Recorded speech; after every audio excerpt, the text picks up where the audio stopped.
Va bien te faire enculer, Pierre Ménez. Non, au bout d'un moment, faut arrêter, hein. Cacher du racisme derrière du football, ça va 2 minutes. Non, ça suffit en fait. On en parle ensemble dans cette vidéo. Les gens aiment trop cacher du racisme derrière des sujets banaux. Et ça, c'est pas normal en fait. Bon, je pense que comme beaucoup, vous aurez vu l'histoire de Pierre Ménez, de son fils qui va à Torcy, qui joue au foot à Torcy et qui en gros est boycott par ses coéquipiers. Et soi-disant parce que c'est des Noirs et des Arabes, alors que c'est juste parce que son fils il pue sa mère. Ça, on l'aura tous compris les gars.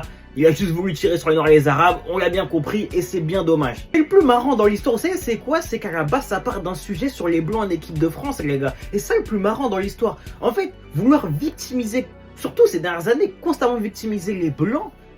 En mode c'est les grandes victimes aujourd'hui maintenant qu'il y a beaucoup de personnes de couleur en France et surtout en équipe de France. Je trouve ça quand même assez cocasse. Surtout quand on sait que certains joueurs étaient probablement encore en équipe de France parce qu'ils étaient blancs justement. On va pas essayer de tomber dans le complotisme etc.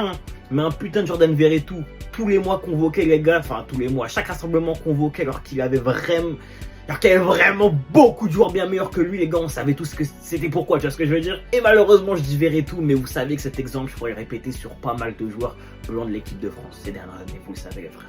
Donc bon, au bout d'un moment, faut arrêter vos conneries. Hein. Les gars, moi je pense qu'en 2025, on va commencer à parler français. Hein. On va plus laisser passer le racisme. On va plus le banaliser comme ça. Tenir des propos racistes comme ça, enfin, c'est des propos racistes. Certes, c'est pas dit ouvertement, mais on est des êtres humains dotés de réflexion, on sait lire à travers les lignes, tu vois ce que je veux dire, c'est même pas de la surinterprétation.